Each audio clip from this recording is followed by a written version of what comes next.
Magandang hapon sa inyo mga paps. May gusto lang ako kay video reaction. At itong video na to is galit na galit yung pasahero kasi malilate sa meeting. Sa mga pasahero naman po natin, pagka ganyan pong malilate kayo mag-adjust ng oras. Hindi yung mamadaliin yung driver. Kasi napanood ko to, na high blood ako eh. Na high blood talaga ako. Pero salute ako sa TNBS driver na to kasi napakakalmado pa rin niya. At hindi talaga sumabog yung galit niya na nainis, ganon. Pero panoorin natin kung ano yung mangyayari. Easy. Kahit daw saan sa Makati ka dadaan, magmamakini road ka? Hindi, sir. O kasi kung Makini road, bukas pa tayo makakadating dun. Sa Makini sa Forbes, mga 4 na oras yun. Alas 12 ka pa makakapunta ng ano dun. Makakalabas ng...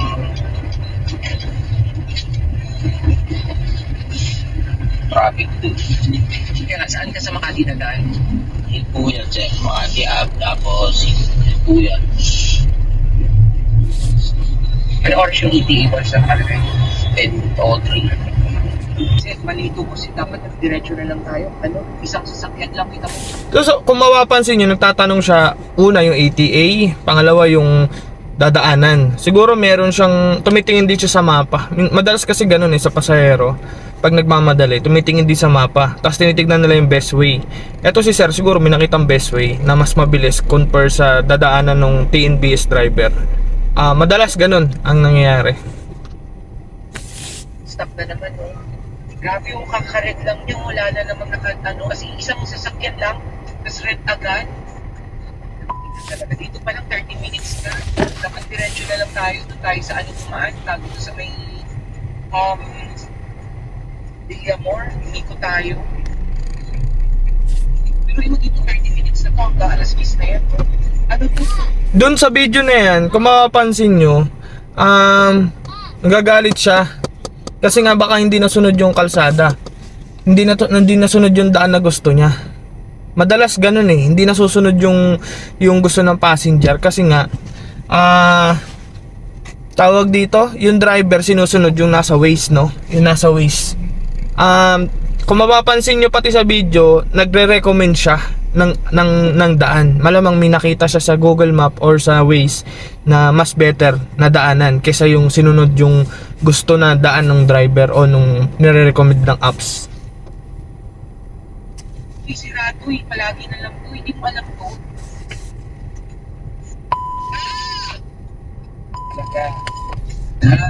Tingnan mo, pag nag-red siya, isang piraso lang, isang daan lang, tapos ano na, parang seconds lang, 3 seconds lang.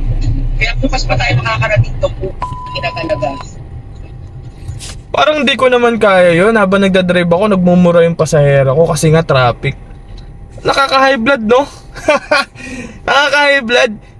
Dapat kung malilate ka pala, agahan mo. Tapos pag lumabas ka ng rush hour, gusto mong oras or estimated time mo, masunod. Hindi po pwedeng ganun.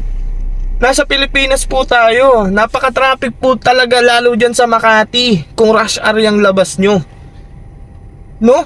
Grabe. Para magbura na magbura yung... Ako, pagka ganun po, papapiliin ko po yung gusto nyo po bang bumaba. Ako sa akin gusto nyo po bang bumaba o ituloy pa yung biyahe. Ganon.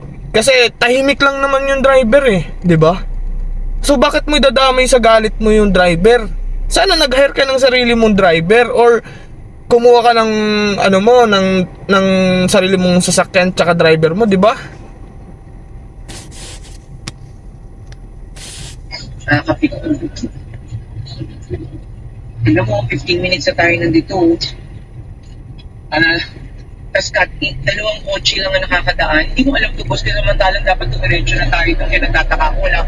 Never ako dumadaan dito sa area na to. Kung gusto mo palang tumanon dito, dapat doon ka na sa Taal, tapos sumunta tayo sa Pablo. Hindi ko alam na dito ka dadaan. Hindi ko rin kabisado dito kasi Kaya nga, hindi ko maintindihan. Isa pa yan. Hindi talaga namin kabisado yung mga area ng buong Manila. 'Di ba? Kung ka-cellphone ka kasi ng cellphone, di sana sinabi mo, sir, baka pwedeng kasi kabisado ko naman to. Pagdating sa stoplight, kaliwa ka na. Pagdating sa kanto, kanan ka na. Yung ganon, tinuruan mo na sana yung driver.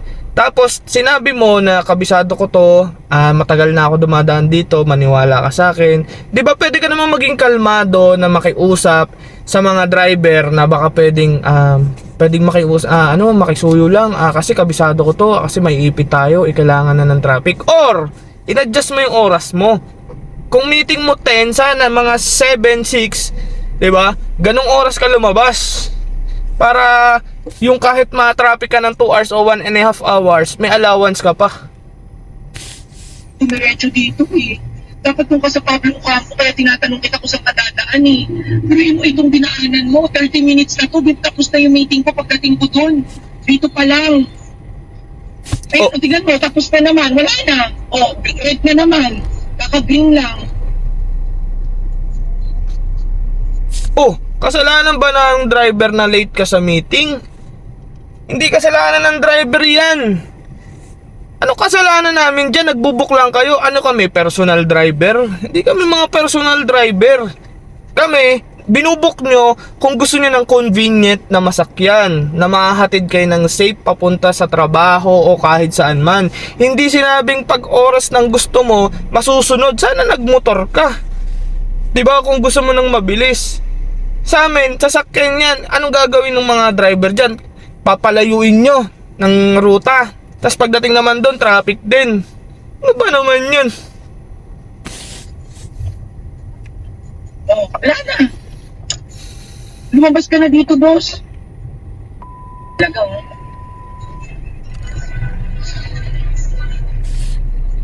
Hindi mo pala kapasado, di sana tinanong mo kung ikaw yung nag-volunteer kung saan dadaan.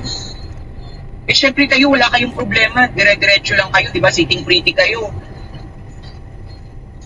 Pero Paano naging sitting pretty? Paano tatanungin daan? May mapa kami. Una, may mapa kami. Yun yung sinusundan namin. Yung best way ng driver is yung yung tuturo ng Waze man yan o Google Map man yan. Kung ano sa dalawa na yung ginagamit namin, yun yung sinusundan namin kasi yun yung nakakaalam kung saan yung best way. Pangalawa, paanong sitting pretty? Nagdadrive kami sa traffic. 'Di ba? Tsaka kasalanan ba namin yun? Kasalanan ba namin yung matraffic kayo? Kasi malilate kayo sa meeting? Mag-adjust kayo. Kayo mag-adjust, hindi kami. Kasi kami, basta kami nagdadrive kami, hindi namin saklaw. Swerte na lang kayo kung nasusunod minsan yung biyahe nyo na mabilis. Kasi may mga driver na alam talaga yung area, 'di ba? Pero pag wala at alam nyo kayo na magturo, ba't kailangan namin itanong? May waste na nga kami. trabaho sa atin 20 minutes, dito pa lang, oh. Ang daming pwedeng daanan. Hindi na kasalanan ng mga driver yan. Yung mga driver kasi, sinusundan lang namin yung pin ng pick-up location, sinusundan lang din namin yung pin ng drop-off location. Hindi namin kasalanan yan kung malilate kayo sa meeting. Gawin nyo, kumuha kayo ng sarili nyong driver, mag-drive kayo, or kumuha kayo ng sariling unit, 'di ba? Para kung ano yung time na gusto nyo, pwede nyo murahin, pwede nyo pagalitan, no?